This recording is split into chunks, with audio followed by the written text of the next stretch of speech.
미국 드라마나 영화를 보면 먹다 남은 음식과 일회용품을 한 번에 쓰레기통에 넣는 장면들이 등장합니다. 뼛속까지 한국인인 우리에게는 보기만 해도 불편한 장면이죠. 미국에 놀러 가거나 살러 가면 분리수거를 제대로 하지 않아 문화 충격을 받는 경우가 생깁니다. 그러다 한국에 돌아오면 빡센 분리수거에 한숨이 나오기도 하죠. 물론 미국의 모든 주에서 분리수거를 하지 않는 것은 아닙니다. 하지만 여전히 많은 주에서 음식물 쓰레기와 일반 쓰레기 등을 구분 없이 함께 버리고 있습니다. 랭킹 로얄스에 따르면 2022년 국가별 재활용률 조사에서 한국은 약 67.1%로 1위를 차지했습니다. 미국은 순위권에 보이지도 않네요. 환경보호단체는 많은 미국. 왜 분리수거는 제대로 하지 않는 걸까요? 첫째, 미국에는 분리수거에 관한 연방법이 존재하지 않습니다. 미국에선 특정 법률이 연방법으로 규정되면 모든 주에서는 의무적으로 해당 법률을 따라야만 합니다. 분리수거에 대한 연방법이 없기 때문에 주마다 상이한 분리수거 정책이 시행되고 있죠. 이러한 정책도 강제성을 띠지 않는 경우가 많습니다. 지역마다 재정 건전성, 환경보호 정책 등이 천차만별이라 쓰레기 처리 방식도 차이가 크고 이런 경우엔 대체로 악화가 양화를 구축하게 되죠.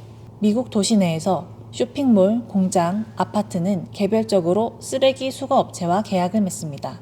선정된 쓰레기 처리 업체는 대개 일주일에 한두 번씩 건물 앞에 내놓아져 있는 쓰레기를 수거하는데 분리수거가 잘 되어 있지 않더라도 대부분 회수를 하죠. 또한 개인이 아무리 재활용 쓰레기인 종이, 플라스틱, 유리를 구분해 분리 배출하더라도 쓰레기차가 수거하는 과정에서 대부분 섞여버립니다. 때문에 시민들은 재활용 쓰레기를 한데 모아 버리는 경우가 비일비재합니다. 뿐만 아니라 음식물은 처리할 수 있는 쓰레기통이 따로 없는 경우가 많아서 일반 쓰레기와 함께 폐기되고 있는 실정입니다. 둘째, 재활용 비용이 매립 비용보다 높기 때문입니다. 미국은 2016년 1,600만 톤의 재활용 쓰레기를 중국으로 수출했습니다.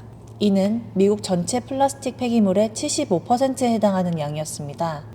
중국이 2018년 수입 중단을 선언하자 미국에 비상이 걸렸죠. 미국의 재활용 비용이 상승했고 차라리 새로 만드는 게 비용이 더 저렴하기에 재활용이라는 선택지를 거의 버리게 됩니다. 베트남, 말레이시아, 태국 등 다른 쓰레기 하치장을 찾거나 비용을 감당하기 힘든 일부 주정부는 매립을 선택했습니다. 바젤 협약은 미국처럼 부유한 나라들이 가난한 나라로 유해 물질을 떠넘기는 것을 규제합니다.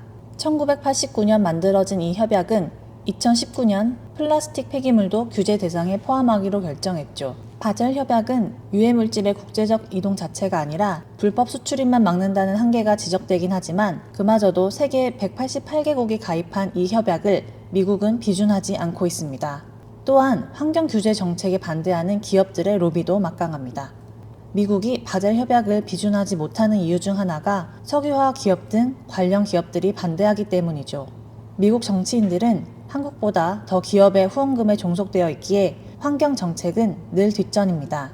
통계에 따르면 미국의 1인당 연평균 도시 폐기물 발생량은 1위, 약 809kg으로 가장 많습니다. 미국인들이 매일 평균 2kg 이상의 쓰레기를 발생시키고 있는 것이죠.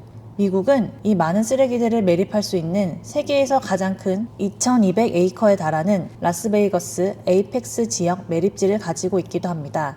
미국의 쓰레기 처리의 상당 부분을 차지하는 매립은 심각한 문제를 가지고 있습니다. 특히 음식물 쓰레기는 부패 과정에서 이산화탄소보다 21배 강력한 메탄가스를 뿜어냅니다. 버려진 음식이 지구온난화를 부추기고 있는 겁니다. 환경보호에 대한 중요성이 부각되면서 다행히 미국에서도 친환경 정책을 내놓고 실행하는 주들이 늘어가고 있습니다. 쓰레기 배출국 1위라는 오명과 달리 샌프란시스코시는 재활용률 80%로 세계에서 가장 재활용률이 높은 도시로 꼽힙니다. 샌프란시스코는 일반 쓰레기, 재활용, 유기성 폐기물을 구분한 3가지 색깔의 쓰레기통을 제공하며 미국 최초로 음식물 쓰레기를 퇴비로 재활용하는 프로그램을 시행해 200만 톤 이상의 음식물 쓰레기를 퇴비로 만든 바 있죠. 그 영향으로 일부 주도 빈 병과 캔을 반납하면 일정 금액을 돌려주는 보틀빌 제도를 시행하거나 시민이 직접 재활용 쓰레기를 재활용센터로 들고 가는 거점 수거 방식을 실시하고 있습니다. 시애틀과 같은 일부 도시와 코네티컷과 같은 주에서는 쓰레기로 일정 비율의 재활용 물질을 버리는 시민들에게 벌금을 부과할 수 있는 재활용 의무법을 제정했습니다.